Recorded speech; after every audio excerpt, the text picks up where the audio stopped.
నమస్తే, welcome to Gayatri భక్తి ప్రవాహ. ఈరోజు మనం ఈ వీడియోలో మాఘమాసం యొక్క విశిష్టత గురించి తెలుసుకుందాం. మాఘమాసం అన్నిటికీ వైశిష్ట్యమైన మాసం. మాఘమాసంలో గుప్త నవరాత్రులు కూడా వస్తాయి. అంటే శ్యామలా నవరాత్రులు. శరన్నవరాత్రుల్లో మనం చేసుకునే నవరాత్రి పూజ కంటే శ్యామలా నవరాత్రులు చాలా ప్రాముఖ్యంగా ఉంటాయి. శ్యామలా నవరాత్రులు శ్యామల దండకం చదువుతూ ఉంటారు. ప్రతిరోజు చదవడం వల్ల మనకు చాలా ప్రయోజనాలు కలుగుతాయి. మాఘమాసం 7వ రోజు రథసప్తమి వస్తుంది. రథసప్తమి రోజు మనము ఆదిత్య హృదయం స్తోత్రాన్ని పఠించుకోవచ్చు. అలాగే మనకు మాఘ పౌర్ణమి, ఏకాదశి ఇలాంటివన్నీ వస్తాయి. మనకు శివరాత్రి కూడా మాఘమాసంలోనే వస్తుంది. శివకేశవులకి ఇద్దరికి ప్రీతిపాత్రమైన మాసం ఈ మాఘమాసం.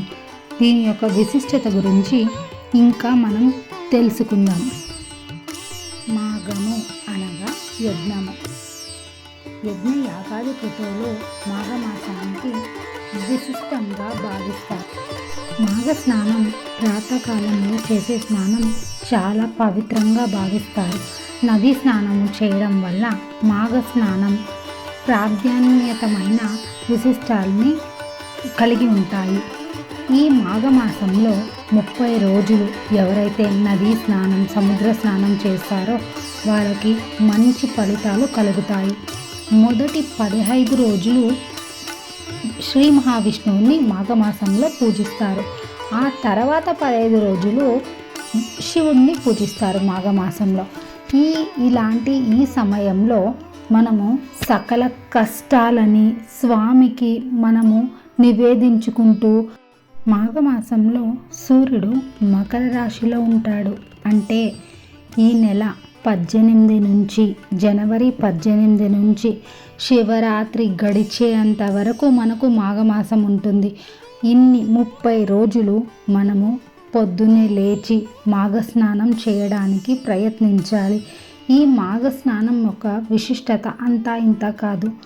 మన వల్ల చన్నీళ్ళ స్నానం ఒకవేళ వీలు కాకపోతే గోరువెచ్చటి నీళ్ళు అయినా, లేకపోతే మీకు ఆరోగ్యంలో ఏదైనా సమస్యలు ఉంటే వేడి నీళ్ళతో అయినా స్నానం చేయొచ్చు. స్నానం తర్వాత మనము దీపారాధన చేసుకోవాలి. ప్రతిరోజు మీరు ఆ 30 రోజులు దీపారాధన చేసుకుంటే మీకు దాని విశిష్టత ఏంటో మీరు స్వయంగా మీరే అనుభవించి తీరుతారు. అలాగే రోజుకి ఒక మాఘపురాణ శ్రవణం కూడా పఠనం చేయాలి. మనం పూజ చేసేటప్పుడు శ్రీహరిని ధ్యానిస్తూ ఆరాధిస్తూ ఈ 30 రోజులు పూజానంతరం ప్రతిరోజు సూర్యుడికి అర్ఘ్యం ఇవ్వాలి. అర్ఘ్యం ఇచ్చేటప్పుడు సూర్యుడి 12 నామాలు పఠిస్తూ ప్రతిరోజు అర్ఘ్యం ఇస్తే మనకు ఆరోగ్యంలో ఉన్న అన్ని సమస్యలన్నీ, మనము ఏదైనా ఇంట్లో సమస్యలున్నా, భార్యాభర్తల మధ్య సమస్యలున్నా అవన్నీ తొలగిపోతాయి. మాఘమాసం ఇన్ని సంవత్సరాలు చేయాలి, ఇదే ప్రకారంగా చేయాలి అని కాకుండా మీరు మాఘస్నానం నేను చేస్తాను, నేను నా మాఘస్నానంలో ఎలాంటి లోపాలు రాకూడదు అని సంకల్పం చేసి మాఘస్నానం చేయడానికి ప్రయత్నించండి. మాఘ పురాణం శ్రవణం చేసినా కూడా మీకు సమానమైన ఫలితాలే వస్తాయి. మాఘస్నానం రోజు ప్రాతకాలం 4 గంటలు, ఒకవేళ వీలు కాకపోతే 5:30 నుంచి అయినా స్నానం చేస్తున్న సమయంలో కూడా శ్రీహరి నిన్ను ధ్యానిస్తున్నాను, నా ఈ మాఘ స్నానం వల్ల ఈ దారిద్ర్య దుఃఖ నాశాయ శ్రీ విష్ణుస్తోషనాయ చ ప్రాతః స్నానం కరో మధ్యే మాఘే పాప వినాశనం మకరస్తే రవో మాఘే గోవిందాచ్యుత మాధవ స్నానే నానే నమో దేవ యథోక్త ఫలోద్భవ. అంటే నా స్నానానికి తగిన ఫలితాన్ని ఇవ్వు స్వామి అని కోరుకుంటూ మనం ఈ మాఘ స్నానం చేస్తాము. ఇలా 30 రోజులు చేసుకుంటూ రావాలి. ప్రతిరోజు దేవుణ్ణి కోరుకుంటూ ఉంటాం. మనం మొదటి రోజు అనగా జనవరి 19 రోజున సంకల్పం చెప్పుకోవాలి. నేను ఈ మాసం అంతా మాఘ స్నానాన్ని చేస్తాను, ఈ మాఘ స్నానం వల్ల నాకున్న దారిద్ర బాధలు అన్నీ తొలగిపోవాలి స్వామి అని సంకల్పం చేసుకొని మాఘ స్నానం స్టార్ట్ చేయాలి. మనము ఈ మాసంలో ప్రతిరోజు శివుడిని కానీ విష్ణువుని కానీ సంకల్పం చేసి పూజిస్తూ రావాలి. ముందుగా గణపతిని పూజిస్తాము.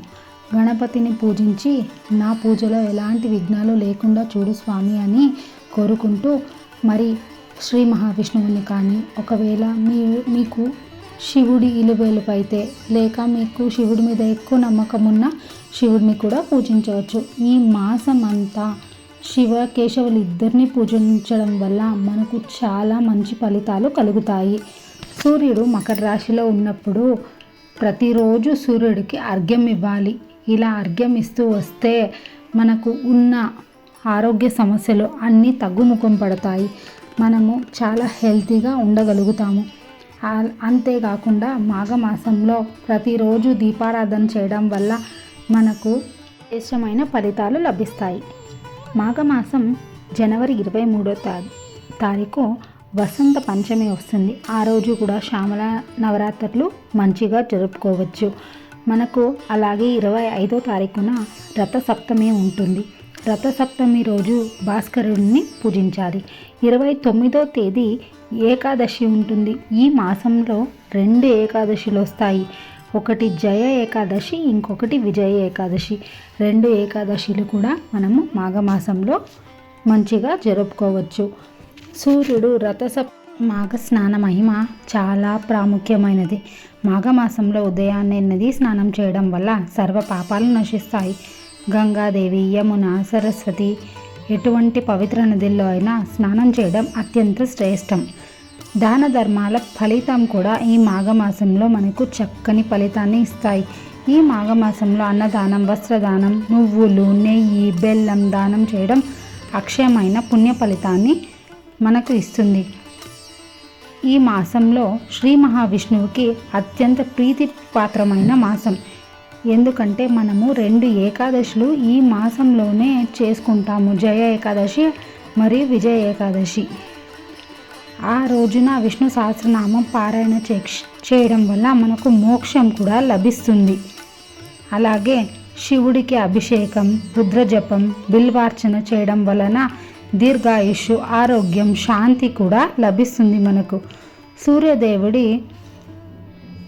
దేవుడు ఉత్తరాయణంలో ప్రవేశించే కాలం కావడంతో మాఘమాసం సూర్యారాధనకు అత్యంత శుభకరమైనది. మాఘమాసంలో సులభ మోక్ష మార్గం ఇది.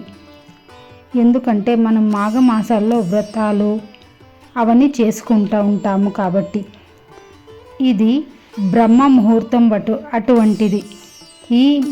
ఈ సమయంలో చేసే జపం మనస్సుని నిర్మలపరుస్తుంది, బుద్ధిని మెరుగుపరుస్తుంది, ఆధ్యాత్మిక వైపు మనల్ని నడిపిస్తుంది. మాఘమాసంలో పవిత్ర నదీ తీరాల్లో స్నానం చేయడం వల్ల శ్రీ మహావిష్ణువుకి స్వయంగా ప్రీతిపాత్రలు అవుతాం మనము. ఈ మాసంలో వచ్చే ప్రతిరోజును చక్కగా ఉపయోగించుకుంటూ పూజని చేస్తూ మన సంకల్పాలని దేవుడి దగ్గర నివేదించుకుంటూ మనం ఈ మాసాన్ని చక్కగా ఉపయోగించుకోవచ్చు. ధన్యవాదాలు. Thank you for watching. Please like, share, subscribe for more videos. Subscribe to Gayatri భక్తి ప్రవాహ.